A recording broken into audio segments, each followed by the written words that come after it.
मीर बालाज टीपू टीपू ट्रका वाला के बेटे। कुछ लोग इन्हें मासूम खूबसूरत सा लड़का, कुछ लोग कहते हैं कि ये तो बहुत बड़े गैंगस्टर हैं। 2010 में मेरे वालिद साहब को लाहौर एयरपोर्ट पे मर्डर किया जाता है। वहाँ से कंटिन्यू एक नया चैप्टर शुरू हो जाता है। कातिल कौन थे? वो लोग थे तीफी भट्ट, गोगी भट्ट वगैरह। कितनी दफा आपको ऐसा लगा कि अब मैं मारा जाऊंगा? लोगों की जमीनों पे कब्जे किए। मीर बालाज टीपू टीपू ट्रका वाला के बेटे, और इनके बारे में बातें तो बहुत सी मशहूर हैं।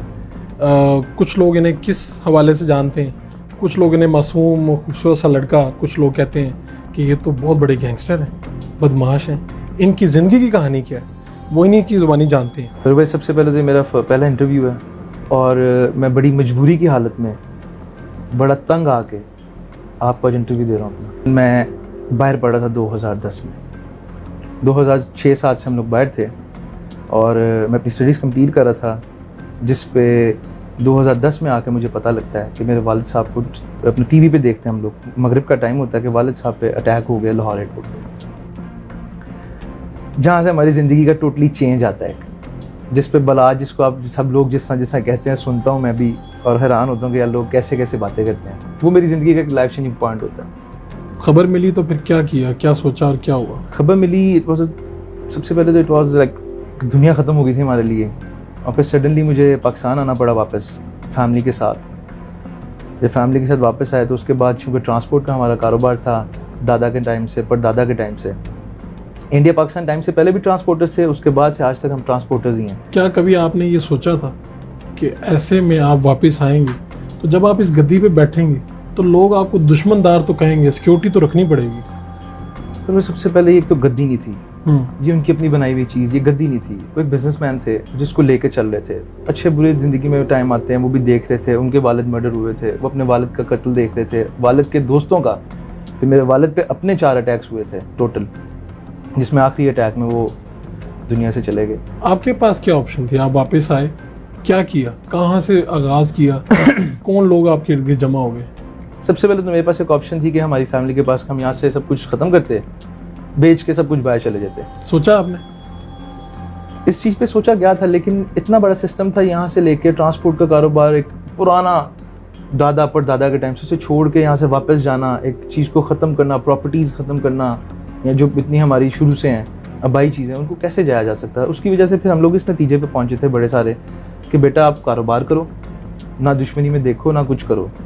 लेकिन ये गले पड़ गई। सोच तो आती होगी कि जिन्होंने परदादा को, दादा को, फिर वाले साहब को मार दिया, वो मुझे भी तो मार सकते हैं। डर तो लगता है। तो डरने की बात तो नहीं है, मार तो सकते हैं। ज़िंदगी मौत अल्लाह ताला के हाथ में है।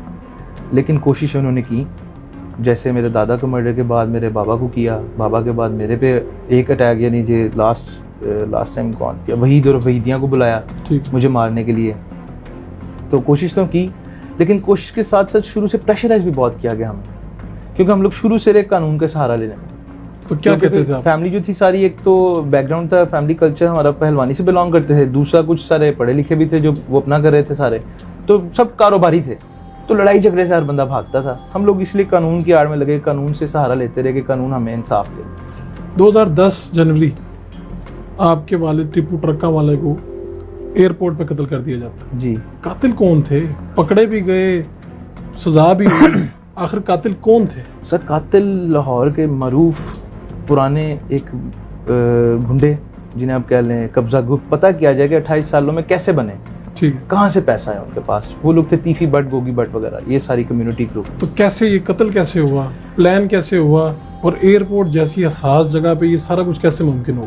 सर मैं तो काफ़ी छोटा था। जो इन्वेस्टिगेशंस वगैरह मेरे अब्बू के जो मामू हैं, जो इस मुकदमा के मुद्दई भी हैं, वो ज्वाइन करते थे, तो हम जो सुनते आए उसमें तो ये था कि इन लोगों ने प्री प्लान हमारी दुश्मनी चल रही थी, जिसको ये ओन नहीं करते थे। ये झूठ बोलते थे, झूठे कुरान कस्में देते थे।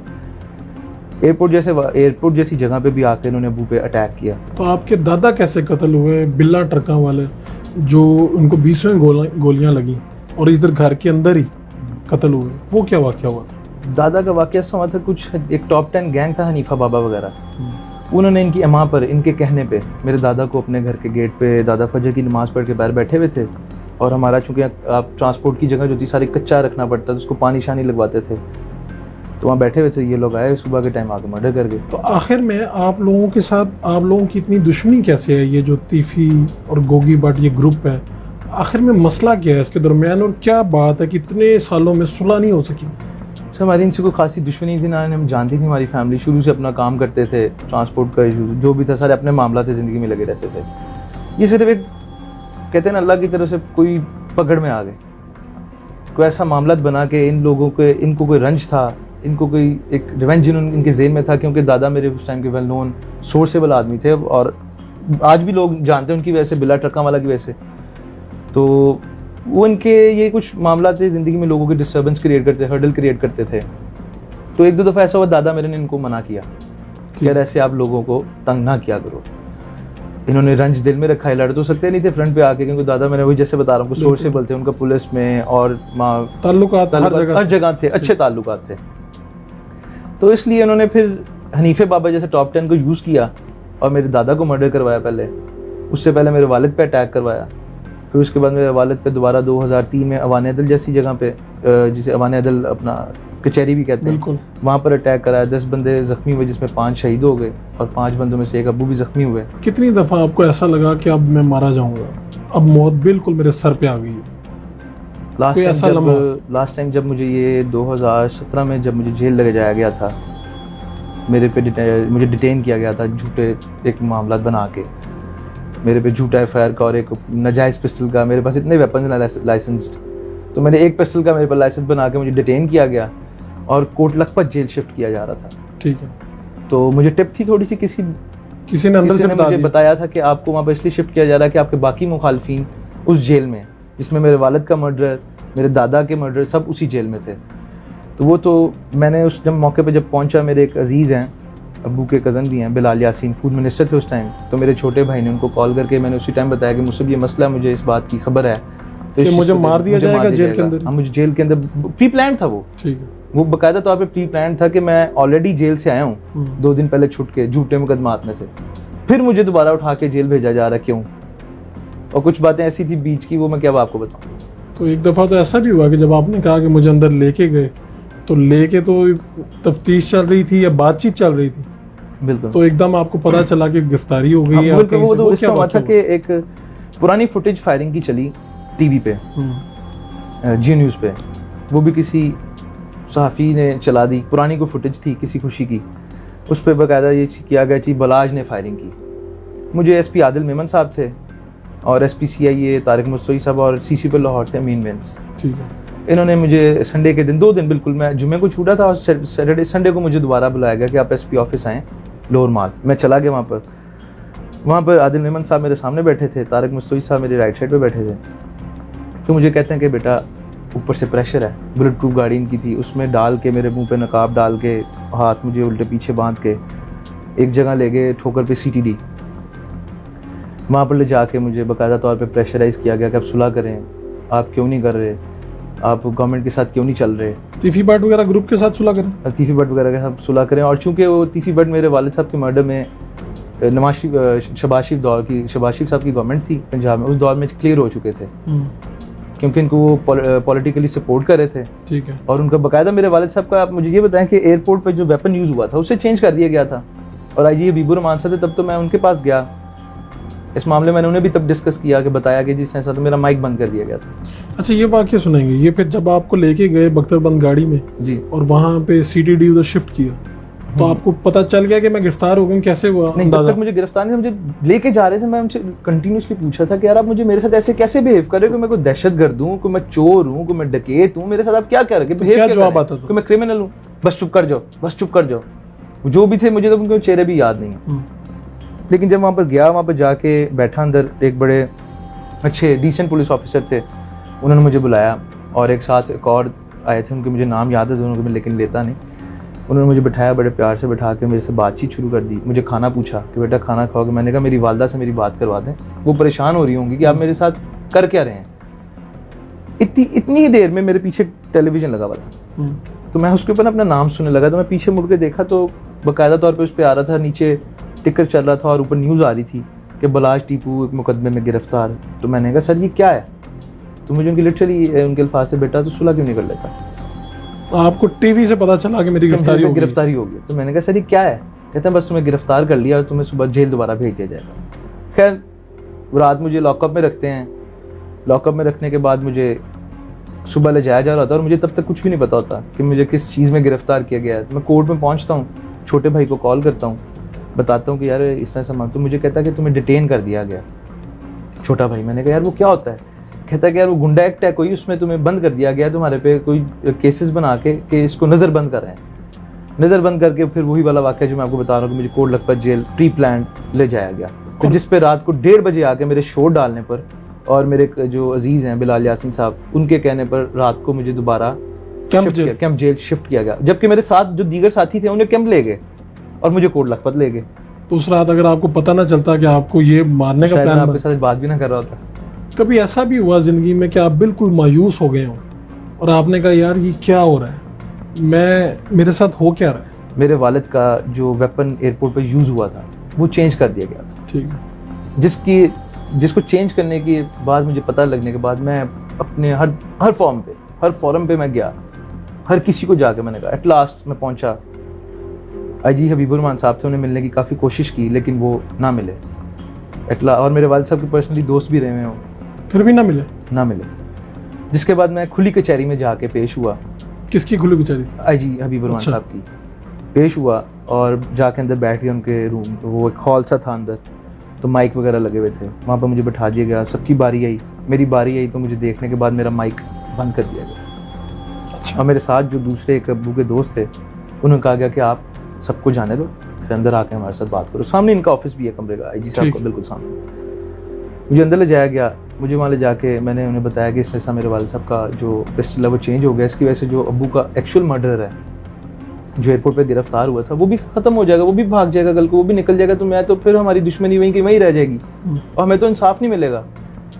जिस पे उनका जवाब था कि बेटा हम बेबस हैं। IG पंजाब का जवाब था कि हम बेबस हैं। फिर आपके ज़हन में क्या है? जब तभी उन्होंने इंकशाफ किया कि जो किया जा रहा है ये ऊपर से कहा जा रहा है और हमारी मजबूरी है करनी। मैं रोता हुआ वापस आ गया। उस वक्त बड़े मायूस हुए?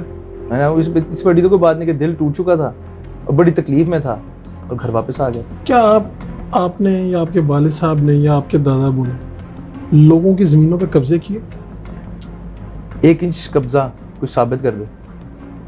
मेरे इसी प्रॉपर्टी में भी अभी भी अब्रॉय ट्रेवल्स वाले हमसाए हैं, मेरे नेबर्स हैं मेरे, उनसे पूछें और दीगर यहाँ के रहने वाले लोगों से पूछें। 1 इंच भी ज़मीन कब्जा कुछ साबित कर दे। कितनी सिक्योरिटी रखते हैं साथ? मेरे साथ सिक्योरिटी तो पहले बिल्कुल मैं इस चीज़ से लाघर हो गया था, देखता नहीं था क्योंकि शुरू में मामला थे, लेकिन जब आहिस्ता आहिस्ता मैं वक्त के साथ देखता है कि मैं चूँकि वालिद की पैरवाई कर रहा था केस की, मैं और मेरे अबू के जो मामू हैं, तो फिर सिक्योरिटी हमारी बढ़ते बढ़ते 10 से 20 बंदे एक्चुअली एट अ टाइम साथ रखने पड़ते हैं। तो ज़्यादा ट्रैवल नहीं करते, घर में रहते?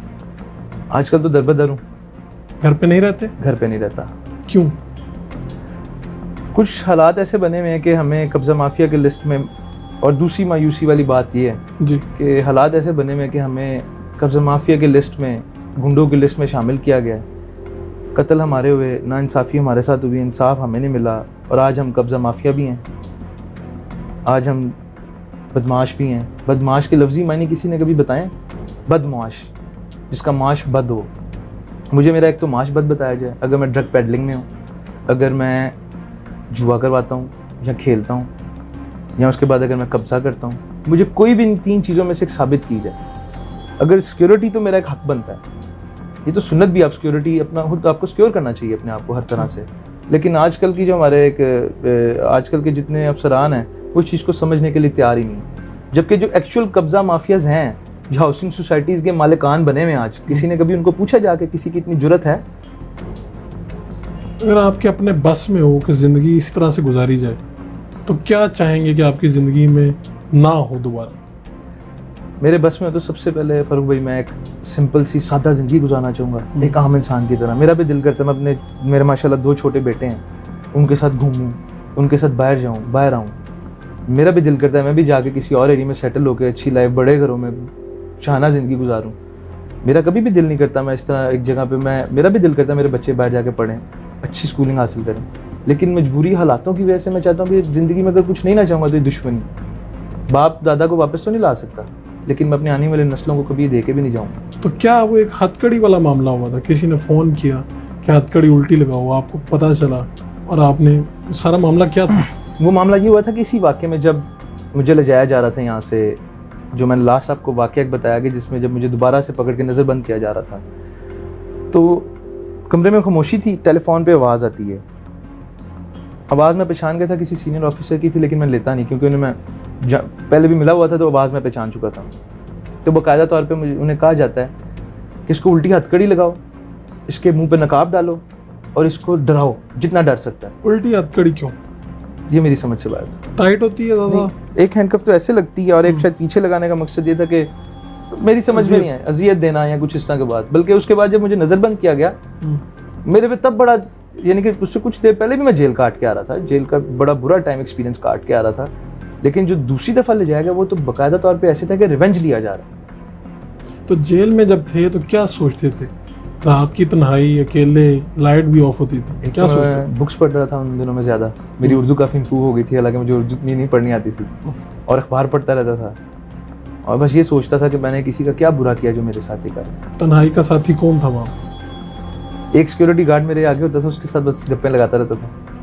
मेरी वार्ड का सिक्योरिटी गार्ड था, उससे गप्पे लगाता था, कुछ नमाज वगैरह पढ़ के या कुरान मजीद पढ़ के टाइम गुजार लेता था और यहाँ बुक्स पढ़ लेता था। जो नए लोग हैं, नौजवान हैं, वो तो आपकी सिक्योरिटी, आपकी गाड़ियाँ, आपका प्रोटोकॉल देख के बड़े मुतासिर होते हैं। उनके लिए मैसेज क्या है?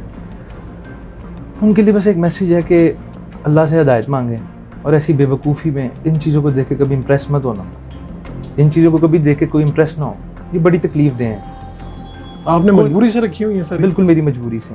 अगर आज आपकी ज़िंदगी में सब सेट हो जाए, सारा कुछ छोड़ देंगे? सिक्योरिटी छोड़ूंगा तो नहीं, कुछ हद तक सिक्योरिटी तो रखूंगा, क्योंकि एक मामला है, ज़िंदगी इस तरह से गुजर के आने के बाद आप एकदम से इन चीज़ों बैक ऑफ करें तो वो ज़्यादा डेंजरस हो जाता है आपके लिए। लेकिन आप चाहते नहीं? चाहता नहीं, कोई भी नहीं चाहता। या तो वो बंदा चाहता है जिसको शौक है दिखावे का, मुझे दिखावे का शौक नहीं, मेरी मजबूरी है, मेरी वाकई मजबूरी है और हर बंदे को पता है मेरी मजबूरी है। वालिद साहब की कोई ऐसी बात जो आप बताना चाहते हो या जो आपको नसीहत करते हो? वालिद साहब एक नसीहत करते थे, बेटा एक मिसाल बताते थे, पढ़ोगे लिखोगे बनोगे नवाब, खेलोगे कूदोगे होगे खराब। तो मैं ये ज़रूर कहूँगा हर उस बच्चे को, हर उस देखने वाले को या हर उस बंदे को जो इस चीज़ को फैसिनेट करता है कि यार इस चीज़ में कुछ नहीं रखा। ये जो ख़वातीन होती हैं तो बड़ी सेंसिटिव होती हैं। आपके ख़ानदान ने इतने कत्ल देखे हैं, खुद 3 नस्लें कत्ल हुई हैं, तो उनके ऊपर क्या गुजरती है या वो क्या नसीहत करती हैं, वो क्या चाहते हैं? शायद उन्हीं को देखने के बाद उनकी तकलीफ़ मुझे जैसे अपनी वालदा याद है, वालदा की तकलीफ़ जो उन दिनों में थी वो याद है। वो देखने के बाद ही मैं ये कह रहा हूँ कि अल्लाह ताला कभी किसी को इन दुश्मनों में न डाले। तो आपने जो इन दुश्मनियों जो पीछे थी आपकी, जैसा सोहेल शौकत भट्ट थे, इसरार भट्ट थे, आपकी ये सुलह हुई, वो जो सुलह थी उसके पीछे क्या वजूहत थी? उस सुलह के पीछे फ़र्स्ट ऑफ ऑल वजूहत ये थी कि वो बाबर भाई की एक फैमिली की उनसे दुश्मनी चल रही थी और हमारे साथ उनकी शुरू पुरानी नातफाकी हो चुकी हुई थी, जिसको हमने ख़त्म कर दिया विद द टाइम, क्योंकि इस चीज़ को प्रोलॉन्ग, मेरी डायरेक्टली उनसे भी कोई लड़ाई नहीं थी। वो तो एक हमारा घर था, वो तो मेरे दादा के बेस्ट बडी थे जिनको भीला बलवान भी कहते थे, अकरम उर्फ भीला बलवान, वो सोहेल शौकत के वालिद अंकल शौकत, वो ये मेरे दादा के ग्रुप था। चौधरी अलियास गोजरे वाला भी और शेख असगर, शेख असगर के जो वालिद वो, ये एक उस टाइम का ग्रुप था मेरे दादा का दोस्तों का। इनमें कहीं पे नातफाकी हो गई? नहीं, इनमें नातफाकी नहीं हुई थी। इनकी दादा की डेथ के बाद कुछ इश्यूज ऐसे बने थे, उसकी वजह से एक मामला ख़राब हो गए थे थोड़े से। वो भी मिसअंडरस्टैंडिंग थी जो कि क्लियर हो गई थी विद द टाइम, लेकिन मिसअंडरस्टैंडिंग क्लियर कर लेनी चाहिए with time, with immediate time. बिल्कुल, उनको लंबा नहीं लेके जाना चाहिए। कोई एक ऐसी बात जो आप चाहते हैं कि ये लोगों तक पहुंचे और आपके दिल की बात है लेकिन कह नहीं पाए, आज कह दें? बातें तो बहुत हैं फारूक भाई, लेकिन एक सर्टन बात जो रिसेंटली मैं देख रहा हूँ और बड़ी तकलीफ में हूँ जिस चीज़ से, कि जिस मुल्क में मेरे दादा, परदादा, वालिद और उनके दीगर साथियों को कत्ल किया गया, उस मुल्क में अब मेरे साथ भी ये किया जा रहा है कि मुझे बाकायदा तौर पे डराया जा रहा है इंतज़ामिया की तरफ से कि मैं शहर छोड़ दूँ। तो जो मौजूदा CCPO साहब हैं वो पैगाम भिजवा रहे हैं, बाकायदा तौर पे ह्यूमिलेट कर रहे हैं। एक्चुअली मेरे घर में इस तरह रेड की गई जैसे किसी चोर डाकू घर में रेड करते हैं, मेरे घरों के दरवाजे तोड़े गए, जो कि ज़्यादती है, जिसको मैं कोर्ट में चैलेंज किया हुआ है। लेकिन चैलेंज करने के बाद भी मुझे डराया जा रहा है कि आप पुलिस से पंगा ना लो, आपको तंग किया जाएगा। जिस पे मैंने कहा कि मैं पुलिस से नहीं, एक सर्टन बंदे से मेरा इशू है, उनको मेरे से जो इशू है मेरे साथ बैठ के क्लियर किया जाए। मेरी तो बल्कि एक दरख्वास्त आपके चैनल की वसासत से कि कोई ऐसी एक जुडिशल अलाइंस बना दें जिसमें एक जज साहब को रख लें, कोई पुलिस और सीनियर ऑफिसर्स को रख लें, मेरी तफ्तीश करें और मुझे इंसाफ फराहम करें कि मेरे से ऐसा क्या मामला है कि जो मुझे इतना तंग किया जा रहा है, मेरे से रंज लिया जा रहा है। क्या वेपन कैरी करना या सिक्योरिटी गार्ड्स को रखना हर बंदे का हक नहीं है? क्या आपके पास जो जितने वेपन है लाइसेंस? सर टोटली लाइसेंस और मेरे वालिद साहब के रिटेनर है। मेरा अपना बनाया हुआ सिर्फ एक मेरे पिस्टल का लाइसेंस जो मैंने अपना बाद में अपने दौर में बनवाया था, लेकिन बाकी सब वेपन्स जो मेरे वालिद से मुझे रिटेन हुए हैं उनसे मिले हुए मुझे। वो इन्हीं की गवर्नमेंट में फीसेस जमा करवाता हूँ उनकी, और मैं 2 दफ़ा जेल जा चुका हूँ। क्या मैं इतने वेपन्स के साथ 30-35 वेपन्स के लाइसेंस के बगैर मैं एक लाइसेंस नाजायज़ रखूँगा? मुझे क्या ज़रूरत पड़ी? मेरे पे इल्ज़ाम लगा दिए थे कब्ज़ों का, झूठों का। और दूसरी बात ये कि पकड़ने के बाद, मेरे घर पे रेड करने के बाद कहते हैं कि जी कि बलाज इश्तिहारियों के साथ था, ये था, वो था। मुझे क्या ज़रूरत है इश्तिहारियों की? मैं तो अपने आप को बचा रहा हूँ, मैं तो अपनी फैमिली को बचा रहा हूँ। क्या चाहते हैं? मैं सिंपल सा यही एक चीज़ चाहता हूँ कि एक ऐसी एक जुडिशल अलायंस बना दें किसी का, कुछ सीनियर ऑफिसर्स का, जिसमें कोई जज साहब भी हों, तो बैठ के आज़ादाना बिल्कुल तहकीकात की जाए, तहकीकात की जाए हर तरह से। मेरे कारोबार से लेके मेरी प्रॉपर्टीज से लेके हर चीज़ की तहकीकात करें, और मुझे और मेरी फैमिली को और मेरे आने वाले बच्चों को यार सुकून दे दें। यार हम थक गए हैं। दुश्मनी मेरी बनाई हुई नहीं है, मुझे एक विरासत में मिली है। मैं किसी के साथ अगर ज्यादती करता हूँ को बताया मुझे आके, इन्हीं को बताया कोई आके। झूठे बंदों को खड़ा मत करें। बिल्कुल।